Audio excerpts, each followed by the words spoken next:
Hello everyone, Justin Vacula here with another episode in my Stoic Philosophy series. Today's episode is titled Overcoming Adversity and Welcoming Challenge.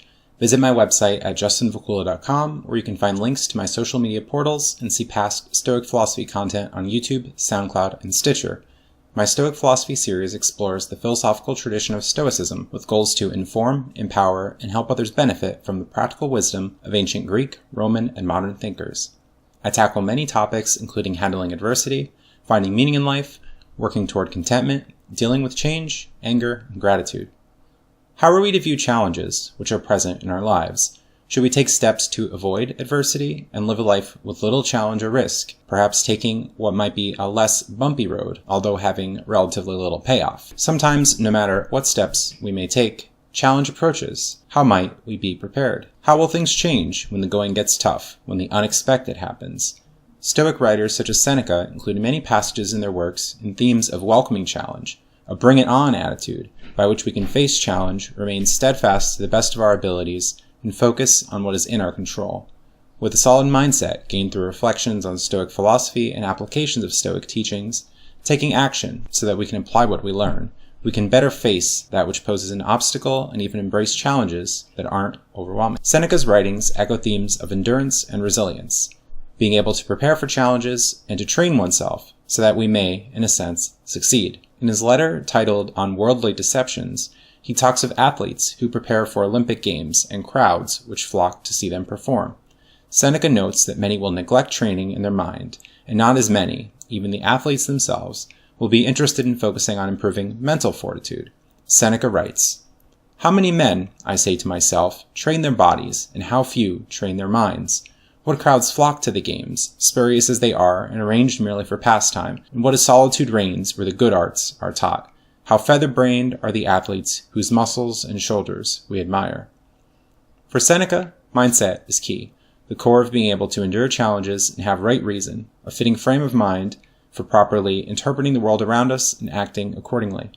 It is not only athletes who will benefit from training, for preparing for games, so to say, but any and all persons in different areas of life. As the athlete can train for a sport, we can train for the game of life, playing a role well, seeking to apply working strategies by which to overcome challenges and have a sense of contentment and fulfillment in whatever we happen to be doing. The alternative, well, what is it? Not being reflective, not being mindful, and not being prepared, perhaps being driven by mere impulse, taking random actions, and being constantly caught off guard, perhaps even avoiding life, secluding oneself and being slavish to fear and anxiety.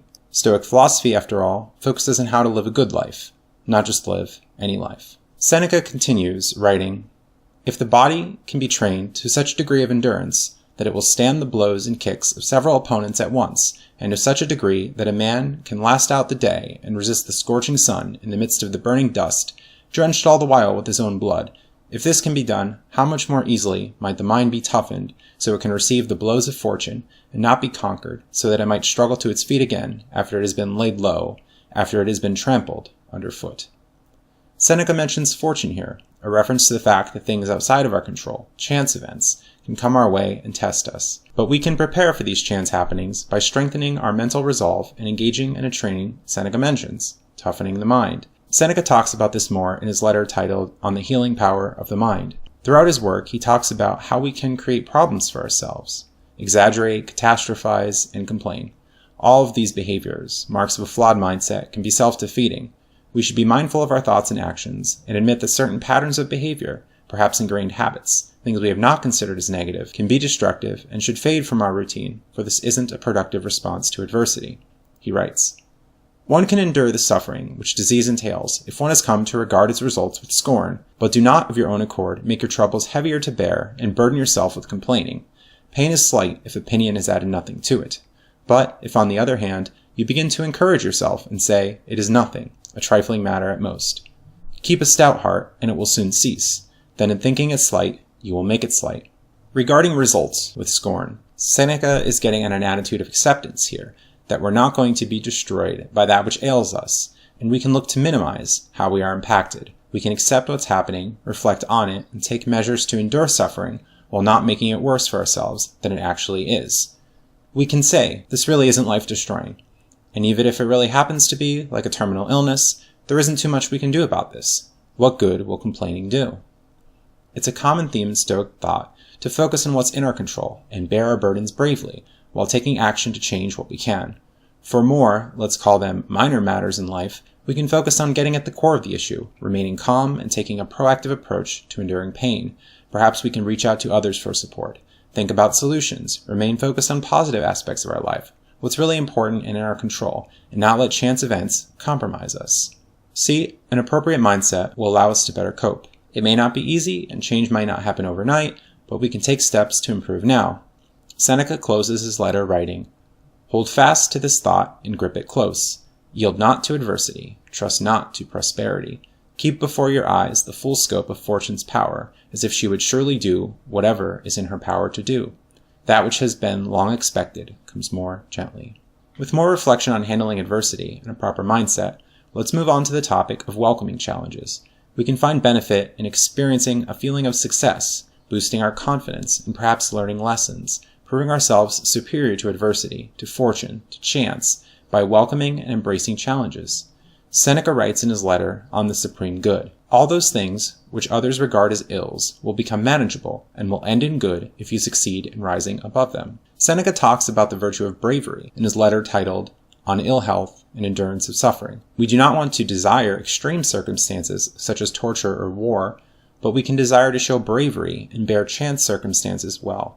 If we're able to tolerate and endure in the worst of times, to think ahead and cultivate a proper mindset, perhaps we can embrace other challenges not so life-altering, which may deprive us of fulfillment. Seneca writes, "If it is good to be brave under torture, to go to the stake with a stout heart, to endure illness with resignation, it follows that these things are desirable. But I do not see any of them is worth praying for.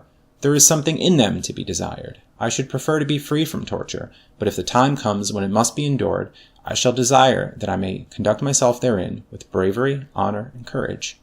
Of course I should prefer that war should not occur, but if war does occur, I shall desire that I may nobly endure the wounds, the starvation, and all that the exigency of war brings. Nor am I so mad to crave illness, but if I must suffer illness, I shall desire that I may do nothing which shows lack of restraint, and nothing that is unmanly.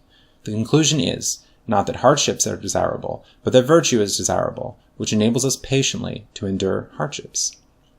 This thinking ahead, foresight, Seneca suggests, prepares us for an uncertain future and allows us to display virtue in facing challenges, having opportunities to grow, overcome, and further cultivate a strong mindset by which we can be more brave in life and live well. It is foresight, Seneca writes, that advises one to bear as bravely as possible the things one cannot avoid. There also is steadfastness, which cannot be dislodged from its position, which the wrench of no force can cause to abandon its purpose. This is important for many who may give up dreams and ambitions which may otherwise be achieved with a healthier, stronger mindset. What's holding you back? Have you failed to welcome challenges, or otherwise have avoided challenges and lost many opportunities which could have contributed to a better quality of life? Many may make excuses. A low self-esteem may hold people back. Many just don't want to take a chance because failure is possible. A sad state to be in, but a state that can be changed. Clothe yourself with the hero's courage, Seneca writes. We want our goals to be realistic, though, and have a solid plan by which we can achieve or try to achieve. Reasonable expectations, even if starting small, may grow to success, and surely there can be benefits to trying, rather than not having tried at all. Would life be fulfilling if there were no challenges, if one did not have or find a reason to act and improve? The answer seems to be a resounding no. Little room for progress, stunted growth, and wasted potential. Take initiative, welcome fitting challenges, and seek to accomplish. Seneca writes, "If you have nothing to stir you up and rouse you to action, nothing which will test your resolution by its threats and hostilities, if you recline in an unshaken comfort, it is not tranquility, it is merely a flat calm." Seneca writes more about the benefits of welcoming challenges, of overcoming adversity, in his letter titled The Various Aspects of Virtue, noting that virtue springs into birth in any place. Where will the challenges come? And how can we apply virtue? This answer may vary from person to person, but what is compelling throughout Stoic thought is that we all have a capacity, given an aware mind, of course, for progress in improving our lives. An optimistic and humanistic line of thought rings throughout the text. Even those who indulge in vices, Stoic writers say, they do so because they lack wisdom, and only with the wisdom and virtue they could change their ways. Stoic writers, though, don't seem to focus on changing others' minds, but rather on self-improvement, although wisdom can surely be shared through teachings. conducting yourself in a just manner, modeling the behaviors you may like to see in others, and even engaging in ambitious projects like this episode. We can apply virtue in all areas of life, and challenges will surely be found, hopefully welcomed, and we can be the better for it. Seneca concludes in his letter, more on this topic of welcoming challenge and not favoring a dull life with a bring-it-on attitude. He writes about an element of chance, things we may not prefer to have happened, but do happen, because circumstances have decided thus, must be welcomed and approved and placed on a level with the highest goods. Again, we hear the theme of acceptance, and that we can apply virtue and challenge, this highest good virtue that Seneca writes about. He continues, "If any goods can be greater than others, I should prefer those which seem harsh to those that are mild and alluring, and should pronounce them greater, for it is more of an accomplishment to break one's way through difficulties than to keep joy within bounds. It requires the same use of reason, I am fully aware, for a man to endure prosperity well, and to endure misfortune bravely. I should bestow greater praise upon those goods which have stood trial and show courage, and have fought it out with fortune." We see that it is more of an accomplishment to endure a greater challenge than it is to drift by in life, avoiding difficulties and failing to rise to the occasion, to test ourselves. We're not seeking external approval here, but rather putting ourselves to the test and seeing what we can do, whether we can prevail, how we can overcome, and we might even improve the world, our society, in doing so. "Be your own spectator, seek your own applause," Seneca writes elsewhere in his letters. In his letter titled On the Philosopher's Task, we hear more of this bring-it-on attitude, welcoming challenges. Seneca writes with vigor, with inspiration from reading a text, having a renewed sense of confidence. "I want to challenge every hazard. I want to cry, 'Why keep me waiting, fortune? Enter the lists. Behold, I am ready for you. I assume the spirit of a man who seeks where he may make trial of himself, where he may show his worth." What challenges might we seek then? And how much should we take on? Again, like the question of where we will apply virtue, this is a question with answers changing from individual to individual.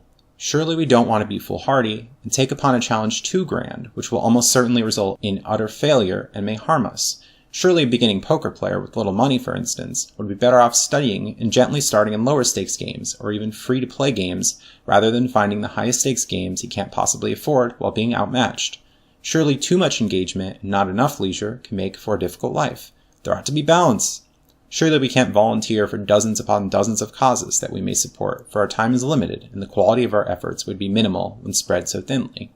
We can think about virtues Seneca and other Stoic writers mention, like foresight and prudence, in forming plans for what is in our control. We should know our own skills too, and self-reflect to apply ourselves in areas in which we can excel. We can look for role models, advice from others who have prevailed, and are doing what we wish to do. We can be cautious and courageous, but surely shouldn't take forever to get started, because we may miss opportunities. We can pick challenges which seem worthwhile to us, as Seneca writes in his letter on quiet and study.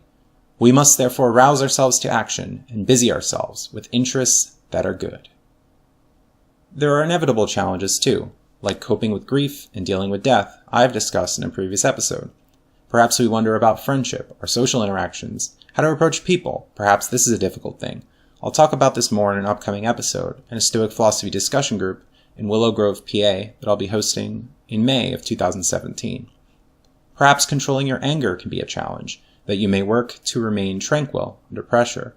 Maybe you can take on a new hobby, cultivate a skill. Maybe you can work on losing weight and having a healthier lifestyle. I've talked about this in a previous episode as well. Maybe you can reduce unhealthy desires and strive to be content with less, lower your expectations, and cast away empty pleasures that you may be slavish to. You can listen to my episode titled The Dark Side of Desire for more on this. Whatever your challenge may be, I wish you the best to endure the blows of fortune, that you may even begin to better accept and even welcome. Thanks for watching, and stay tuned for more content. Visit my website at justinvacula.com, where you can find links to my social media portals and see past Stoic Philosophy content on YouTube, SoundCloud, and Stitcher. Consider donating if you support my work and would like to see more, for this takes time, money, and effort to produce content. Have a great day.